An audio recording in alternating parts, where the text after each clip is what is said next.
টানা ৩ দিনের ছুটিতে ভিড় জমেছে কক্সবাজারে। বৃষ্টিকে উপেক্ষা করে সমুদ্র সৈকতে উপচে পড়া পর্যটকদের উচ্ছ্বাস।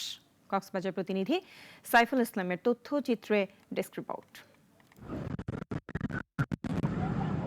শুক্র ও শনিবার সাপ্তাহিক ছুটি, রোববার পবিত্র আশুরা। টানা ৩ দিনের ছুটিতে পরিপূর্ণ কক্সবাজার সমুদ্র সৈকতের বালিয়াড়ি। ৩ নম্বর সতর্ক সংকেত আর বর্ষার বৃষ্টি, তাতে কি বাঁধভাঙা উচ্ছ্বাসে মেতে উঠেছেন দেশের নানা প্রান্ত থেকে আসা পর্যটকরা। কক্সবাজারে আসার কারণ হচ্ছে কক্সবাজারে আসলে বিচটা অনেক সুন্দর। দুদিন বাংলাদেশে থাকবো, বছরে একবার হলেও কক্সবাজার তো আসবোই। এক্সপেরিয়েন্স খুবই ভালো। আসলে ফিলিংসটা তো ওইভাবে ভাষায় প্রকাশ করার মতো না। আসলে হলিডে পাইছি 3 দিনের, তার জন্য আসা মূলত। সমুদ্রের একটা আলাদা রূপ থাকে, বিশেষ করে ওটা দেখার জন্য এবার আসছি, ইচ্ছা করে বৃষ্টির সময় আসছি যে দেখি কেমন লাগে। এই সমুদ্র সৈকত বালি দেখা খুবই ভালো লাগতেছে।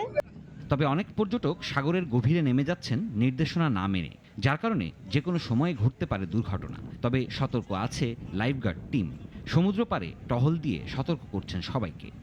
আমরা লাইফগার্ড সদস্যরা রয়েছি, আমরা মাইকিং এর মাধ্যমে, তারপর হুইসেলিং এর মাধ্যমে আমরা তাদের কাছে গিয়ে তার সাথে কথা বলে তাদেরকে আমরা নিরাপদে রাখার চেষ্টা করতেছি।